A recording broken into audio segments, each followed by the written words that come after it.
Hello दोस्तों, कैसे हैं आप सभी। तो आप आज की बहुत बड़ी खबर आपके लिए कि इंटेलिजेंस ब्यूरो आईबी ने वैकेंसी रिलीज़ की है। इंटेलिजेंस ब्यूरो यानी कि जो गृह मंत्रालय मिनिस्ट्री ऑफ होम अफेयर्स के अंतर्गत आता है, उसने IBACIO assistant central intelligence officer grade 2 के लिए नोटिफिकेशन जारी किया है, जो 18 दिसंबर 2020 को मिनिस्ट्री ऑफ होम अफेयर्स की ऑफिशियल वेबसाइट पर अपलोड कर दिया गया। तो बहुत सारे लोगों का मानना था कि ये फेक न्यूज़ है, कई मीडिया चैनल ने भी, न्यूज़ चैनल ने भी ये बताया कि ये फेक न्यूज़ है। लेकिन 2 से 3 दिन बाद ये पर्टिकुलर ऑफिशियल अपडेट या ऑफिशियल नोटिफिकेशन आईबी ने रिलीज़ कर दिया है। तो आपको एक चीज़ क्लियर हो जाती है कि ये कोई भी फेक न्यूज़ नहीं है, ये ऑफिशियल न्यूज़ है और साथ ही साथ इसका ऑफिशियल नोटिफिकेशन आ चुका है जो आप सामने देख पा रहे हैं। तो बहुत ही अच्छी जॉब है।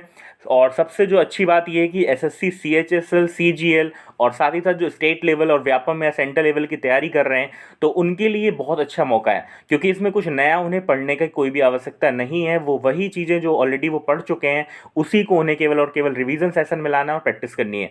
तो बहुत ही अच्छा मंत्रालय है, मिनिस्ट्री है, साथ ही साथ अच्छा डिपार्टमेंट है जिसमें आपको काम करने का अवसर मिलेगा। तो मैं तो ये बोलूँगा कि आप लोग ये फॉर्म जरूर फिल करें और अपनी स्ट्रेटेजी एक पर्टिकुलर फिक्स करें जिससे आप एग्जाम ये क्रैक कर पाएँ। ठीक है, तो आज हम पर्टिकुलर इस नोटिफिकेशन में समझ लेते हैं कि इस इंटेलिजेंस ब्यूरो ने ये जो नोटिफिकेशन रिलीज किया है इसमें क्या नया है। पोस्ट के बारे में जान लेते हैं, ठीक है, साथ ही साथ एज लिमिट के बारे में जान लेते हैं, एलिजिबिलिटी के बारे में जान लेते हैं और साथ ही साथ यहाँ सिलेक्शन प्रोसेस क्या है। ठीक है, तो आप देख रहे हैं पर्टिकुलर हमारे पास एक नोटिफिकेशन लिखा हुआ है जिसमें लिखा हुआ है intelligence bureau, ministry of home affairs, government of India, assistant central intelligence officer grade 2 की ये जॉब है। ठीक है, समझिएगा, ये बी क्लास की जॉब है, सहायक केंद्रीय खुफिया अधिकारी ग्रेड 2। पे स्केल बहुत ही जबरदस्त, पे स्केल बहुत ही बेहतरीन है इसमें, और साथ ही साथ वेतन भत्ते सुविधाएं आपको सेंट्रल गवर्नमेंट के द्वारा बहुत ही ज़्यादा दी जाएंगी। तो बहुत ही अच्छी जॉब है। ठीक है, चलिए यदि हम आगे बढ़ें तो इसमें हम समझ लेते हैं पोस्ट के बारे में। तो यहाँ पर जो वैकेंसी आप देख रहे हैं पर्टिकुलर, टोटल जो वैकेंसी आपको दिख रही है वो कितनी लिखी हुई है, 2000, जिसमें से अनरिजर्व यानी अनरिजर्व की जो वैकेंसी है वो 989, 989। EWS के लिए आपके इकोनॉमिकल वीकर सेक्शन के लिए आपकी 113 है। OBC के लिए 417 वैकेंसी है। SC 360 एंड ST के लिए आपकी 121।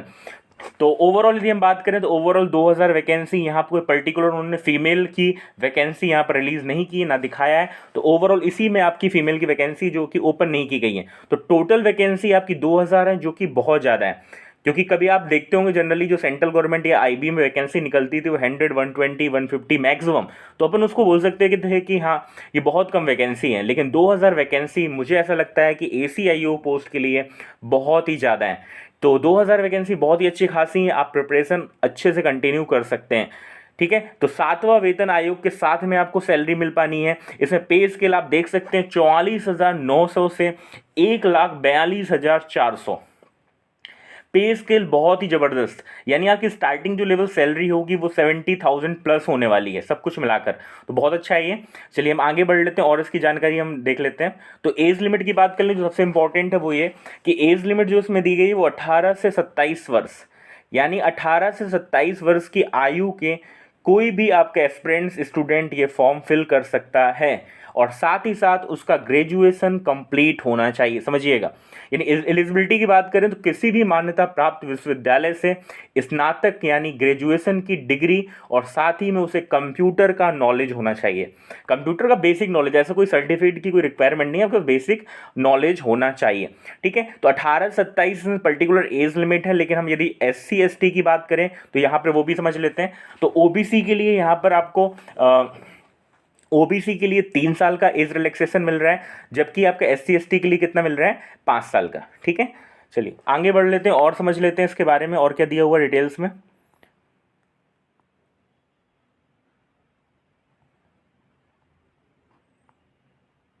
हाँ, जो सबसे इंपॉर्टेंट चीज़ है वो ये भी देख लीजिएगा, नोट जो कि ए में आपका लिखा हुआ है कि ये जो पोस्ट है ये पर्टिकुलर दिव्यांग के लिए नहीं है। कोई भी यदि डिसेबल पर्सन है या दिव्यांग है, डिसेबिलिटीज़ वाला, तो वो ये फॉर्म नहीं भर सकता है। जो इसमें एक इंपॉर्टेंट चीज़ है ये भी आप याद रखिएगा। ठीक है, चलिए आगे और बढ़ते हैं। हाँ, अब हम एग्ज़ाम की बात कर ले तो जनरली जो बड़े बड़े शहर हैं हर एक पर्टिकुलर स्टेट में, वहाँ आपको यहाँ पर एग्ज़ाम सेंटर मिल जाएंगे। खासतौर पे यदि मध्य प्रदेश के स्टूडेंट हैं उनके लिए हम जान लेते हैं मध्य प्रदेश के लिए कि मध्य प्रदेश के सेंटर, तो ये मध्य प्रदेश रहा। तो मध्य प्रदेश में जो सेंटर है आपके इस एग्ज़ाम के लिए वो है भोपाल, ग्वालियर, इंदौर, जबलपुर और उज्जैन। तो मध्य प्रदेश में टोटल 5 आपके जिले सेलेक्ट किए गए हैं जिसमें आप एग्ज़ाम दे सकते हैं। तो मुझे नहीं लगता कोई समस्या वाली बात है, यदि आप लोग ग्वालियर के आसपास रीजन या इंदौर से हैं तो कहीं ना कहीं आप यहाँ पर फॉर्म भर सकते हैं। बाकी आप लोग अलग अलग जो डिस्ट्रिक्ट से या फिर आप स्टेट से बिलोंग करते हैं तो आप उसका नोटिफिकेशन डिटेल में पढ़ लीजिएगा। उत्तर प्रदेश की बात करें तो उत्तर प्रदेश में झांसी, कानपुर, लखनऊ, मेरठ, प्रयागराज, वाराणसी, आगरा, अलीगढ़, बरेली ये सेंटर है। तो आप यहाँ से भी चाहें तो फॉर्म फिल कर सकते हैं। चलो आगे समझ लेते हैं। तो सबसे इंपॉर्टेंट चीज़ वो ये कि नोट आप लिखा हुआ है इसमें कि जो एग्ज़ाम होगा ये वो एग्ज़ाम कैसा होगा, ऑनलाइन एग्ज़ाम होगा। ये फॉर्म आपको ऑनलाइन भरना है, समझिएगा। इसको कोई डाक या पर्टिकुलर पोस्ट से आपको सबमिट नहीं करना है। ये जो फॉर्म आप भरेंगे वो ऑनलाइन एग्ज़ाम आपका ऑनलाइन फॉर्म भरेंगे और साथ ही साथ जो एग्ज़ाम होगा वो क्या होगा, ऑनलाइन एग्ज़ाम होगा। चलो अब हम समझ लेते हैं सिलेक्शन प्रोसेस क्या है इसका। तो सिलेक्शन प्रोसेस आपके इसमें 3 फेज होंगे, टीयर 1, टीयर 2 और टीयर 3। जो टीयर फर्स्ट है इसमें आपके 100 क्वेश्चन आएंगे जो कि ऑब्जेक्टिव क्वेश्चन होगा। आप देख सकते हैं इसमें आपका जो 100 क्वेश्चन आएंगे ऑब्जेक्टिव क्वेश्चन आएंगे। और साथ ही साथ एक चीज़ जो सबसे इंपॉर्टेंट है, नेगेटिव मार्किंग होगी 1/4 की। सबसे इंपॉर्टेंट जो नेगेटिव मार्किंग वो कितने की होगी, 1/4 मार्क की होगी। इसमें आपके टोटल 100 क्वेश्चन आएंगे और इसके लिए आपको 100 मार्क्स मिलेंगे और टाइम मिलेगा 60 मिनट यानी 1 घंटे का। ठीक है। और इन 100 क्वेश्चन में आपको जनरल अवेयरनेस यानी करंट अफेयर्स, क्वांटिटेटिव एप्टीट्यूड यानी maths, numerical, analytic, logical ability और रीजनिंग वाला जो पार्ट रहेगा वो रहेगा। साथ ही साथ इंग्लिश लैंग्वेज और जनरल स्टडीज़।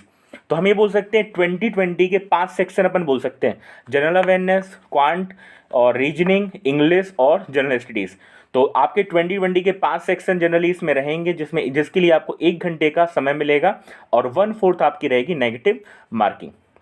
ठीक है।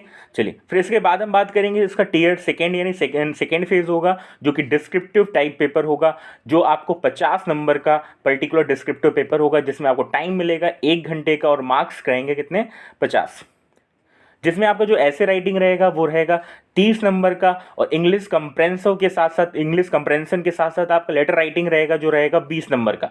तो 30 आपका ऐसे हो गया और कंप्रेंशन और आपका राइटिंग जो है आपका वो मिलाकर कितना हो गया, 20 नंबर। तो टोटल कितना हो गया, 50 नंबर। इसके लिए भी आपको टाइम मिलेगा कितना, 1 घंटे का।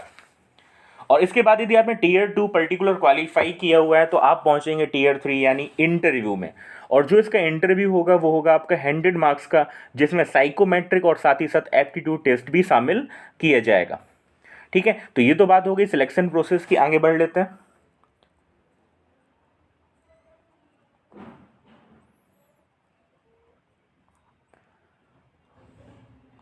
आपको ये फॉर्म अप्लाई करना है मिनिस्ट्री ऑफ होम अफेयर्स की वेबसाइट जो कि लिखी हुई है www.mha.gov.in। इस पर आप जाकर वेबसाइट में विजिट कर सकते हैं। ठीक है। और यदि हम रजिस्ट्रेशन की बात करें तो इसमें रजिस्ट्रेशन की जो डेट है वो भी आपको बता देते हैं, 19/12/2020 यानी आज से 9 जनवरी 2021 तक ये इसके फॉर्म भरे जाएंगे। तो आप लोगों से बहुत ही रिक्वेस्ट है कि आप लोग लास्ट डेट का इंतज़ार ना करें, है ना। आज नहीं तो 2-3 दिन के अंदर ये फॉर्म जरूर भर दें। आप लेट करेंगे तो आप फॉर्म नहीं भर पाएंगे, कई बार सर्वर या दूसरे इशू हो जाते हैं। तो आप लोग बहुत जल्द से जल्द इसके फॉर्म भर देते हैं। ठीक है। चलिए आगे बढ़ लेते हैं और देख लेते हैं कुछ इंपॉर्टेंट।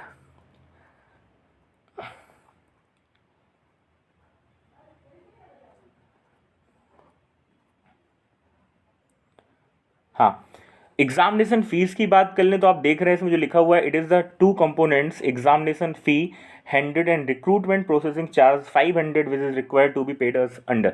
देखो एक्चुअल में क्या है कि 100 जो रुपीज़ है ये एग्जामिनेशन की फ़ी है। ठीक है। और साथ ही साथ रिक्रूटमेंट जो प्रोसेस की फ़ी है वो कितनी, 500 रुपये। तो इसमें लिखा हुआ है male candidate of general EWS and OBC, यानी जनरल EWS और OBC कैटेगरी के जो कैंडिडेट हैं उनके लिए 100 रुपये तो एग्जामिनेशन फ़ी का हो गया। और साथ ही साथ रिक्रूटमेंट प्रोसेस जो चार्ज है 500 वो हो गया, यानी मिलाकर आपको कितना पे करना होगा, 600 रुपये। और यदि हम बात करें SC ST और साथ ही साथ जो महिलाएं कैंडिडेट हैं तो उनके लिए आपका समझिएगा उसमें क्या लिखा हुआ है, रिक्रूटमेंट प्रोसेस चार्जेस ओनली, यानी उन्हें केवल 500 पे करना है, वो 100 पे नहीं करना है। यानी बाकी सबके लिए आपको 600 रुपये देना पड़ेगा। और यदि हम SC ST और फीमेल कैंडिडेट की बात करें, एक्स सर्विसमैन की बात करें तो उनको केवल 500 यहाँ पर पे करना है। ठीक है। चलिए आगे और देख लेते हैं। लास्ट डेट आपकी 9 जनवरी 2021 है, ये याद रखिएगा आप लोग।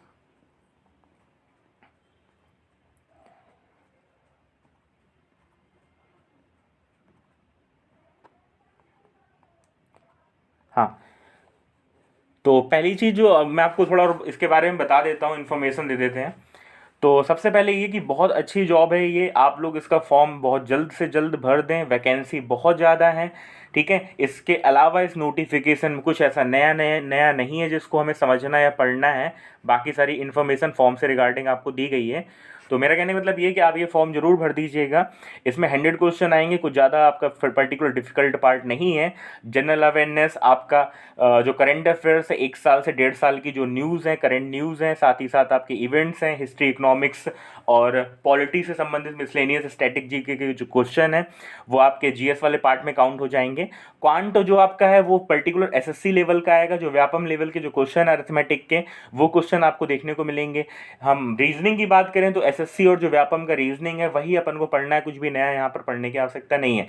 बस इंग्लिश में जरूर मैं बोलूँगा कि 20 नंबर यानी 20 क्वेश्चन आपके इंग्लिश के काफ़ी मायने रखते हैं इस पर्टिकुलर एग्जाम के लिए, जिसमें सिनोनिम्स, एंटोनिम्स, स्पेलिंग एरर्स के क्वेश्चन, कंप्रेंशन और आपके क्लोज टेस्ट के क्वेश्चन भी देखने को मिलेंगे। ठीक है, तो इंग्लिश की आपको प्रिपरेशन यहाँ पर अच्छे से करनी पड़ेगी। तो फिलहाल इस वैकेंसी में इतना ही। आपको इससे रिगार्डिंग जो क्लासेस हैं, बैच हैं, आप यहाँ पर कोचिंग क्लासेस में कौटिल्य अकेडमी में जाकर विजिट कर सकते हैं। बाकी इन्फॉर्मेशन आपको दे दी जाएगी। ठीक है, तो आज के लिए इतना ही, धन्यवाद।